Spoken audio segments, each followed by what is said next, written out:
বন্ধু, মেদিনীপুরে জন্ম হওয়াটা কি পাপ, অপরাধ? মেদিনীপুর কি এ রাজ্যের বাইরে, এই দেশের বাইরে? তাহলে কেন মেদিনীপুরের মানুষদের, মেদিনীপুরের স্বাধীনতা সংগ্রামীদের বারবার অপমানিত হতে হবে?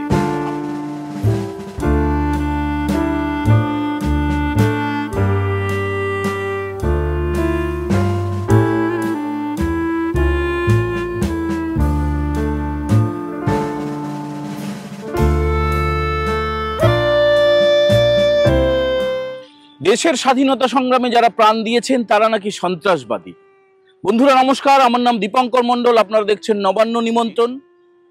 যে ঘটনা ঘটে গিয়েছে সেটা আপনারা সবাই ইতিমধ্যে জেনে গিয়েছেন, কিন্তু কারণটা কি সেটা নিয়ে আলোচনা করার জন্য আজকের এই ভিডিও আমরা তৈরি করছি। সবাইকে নবান্ন নিমন্ত্রণে স্বাগত। যদি আমাদের এই ভিডিও ভালো লাগে তাহলে অবশ্যই আপনারা নবান্ন নিমন্ত্রণ চ্যানেলটাকে সাবস্ক্রাইব করবেন এবং অবশ্যই কমেন্ট করে জানাবেন যে কেমন লাগলো আমাদের এই আলোচনা।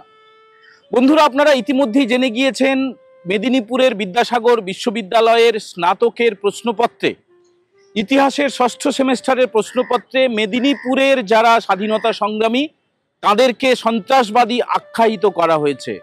এটা কিন্তু প্রথম নয়। 2019 সালে অর্থাৎ তৃণমূল সরকার ক্ষমতায় থাকাকালীনই রাজ্যের স্কুল শিক্ষা দপ্তর এবং উচ্চশিক্ষা দপ্তরের ভারপ্রাপ্ত মন্ত্রী যখন ছিলেন পার্থ চট্টোপাধ্যায়, শ্রীমান পার্থবাবু এখন নিয়োগ কেলেঙ্কারির অভিযোগে অভিযুক্ত হয়ে এখন তিনি কারা অন্তরালে রয়েছেন এবং তার আমলে একের পর এক যেভাবে নিয়োগ দুর্নীতি সহ বিভিন্ন রকমের অভিযোগ উঠেছে, তারপরে মনে করা হয়েছিল নতুন কেউ দায়িত্ব এলে বোধহয় সেই সব সমস্যা মিটে যাবে। কিন্তু যখন নাট্যকার, একজন সাংস্কৃতিক ব্যক্তিত্ব হিসেবে পরিচিত মুখ, একজন সিনেমার ব্যক্তিত্ব, একজন লেখক, একজন প্রাক্তন অধ্যাপক ব্রাত্যব্রত বসু রায়চৌধুরী, অর্থাৎ সংক্ষেপে ব্রাত্য বসু, তিনি যখন দায়িত্বে এলেন, তারপরে আমরা কি দেখলাম? তারপরে আমরা দেখলাম কোথাও কলেজের ভেতরে স্নাতকের প্রথম বর্ষের ছাত্রীকে ধর্ষিতা করা হচ্ছে। তারপরে আমরা দেখলাম কোন কলেজের ভিতরে বিবাহ সম্পন্ন হচ্ছে, কোন কলেজের ভেতরে মদ, মাংস ইত্যাদি সহকারে উল্লাস চলছে। একের পর এক কলেজে যে অনিয়ম, একের পর এক যে নৈরাজ্য, সেটা প্রবহমান রয়েছে। বহমান নদীর মতো যেভাবে পার্থ চট্টোপাধ্যায়ের আমলেও হয়ে চলতো একের পর এক অ্যানার্কি, একই রকম ছবি আমরা ব্রাত্য বসুর আমলেই দেখতে পাচ্ছি। এই জন্যই আমরা থাম্বনেলে রেখেছি যে পার্থ এবং ব্রাত্য একই পথে।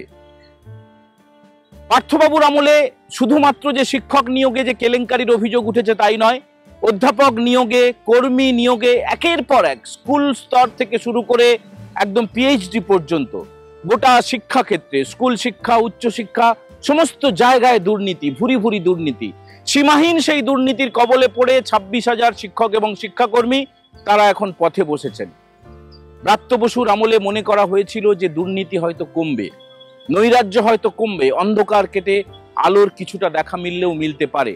কিন্তু যেটা রাজ্যের বিরোধী দলনেতা শুভেন্দু অধিকারী বারবার বলে থাকেন যে ঝাড় যেমন হয় তার বাঁশ তেমন হয়, অর্থাৎ এই যে মন্ত্রীদের যিনি মাথা, মুখ্যমন্ত্রী তৃণমূল নেত্রী মমতা বন্দ্যোপাধ্যায়, তিনি এ রাজ্যের তো বটেই, রাজ্যের বাইরে, দেশের বাইরে বিভিন্ন ইস্যু নিয়ে মুখ খুলতে পারেন, কিন্তু কসবা কলেজে গণধর্ষণের ঘটনায় তিনি এক লাইনও সোশ্যাল মিডিয়ায় লেখার সময় পান না।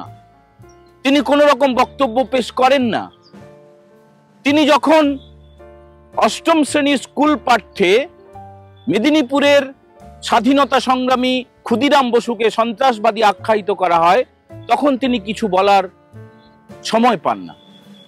আবার একইভাবে যখন তার অধীনস্থ একটি সরকারি বিশ্ববিদ্যালয়, বিদ্যাসাগর বিশ্ববিদ্যালয়ের স্নাতক স্তরের পরীক্ষায় মেদিনীপুরের স্বাধীনতা সংগ্রামীদের সন্ত্রাসবাদী বলা হয়, তখনও তিনি কি সোশ্যাল মিডিয়া, কি কোনো মুখে, কি সাংবাদিক বৈঠক, কোথাও তিনি কিছু বলার সময় পান না। বন্ধুরা, এইভাবে কি কোনো মুখ্যমন্ত্রী চুপ করে থাকতে পারেন? মুখ্যমন্ত্রী মুখ খুলুন। নবান্ন নিমন্ত্রণের তরফে শুধু নয়, রাজ্যের বিরোধী দলনেতা শুভেন্দু অধিকারীও একই রকমের দাবি পেশ করেছেন।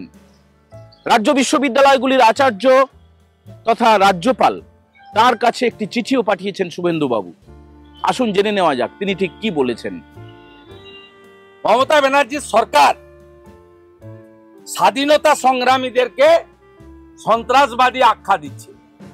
অবিলম্বে কোশ্চেন সেটারকে সাসপেন্ড করতে হবে।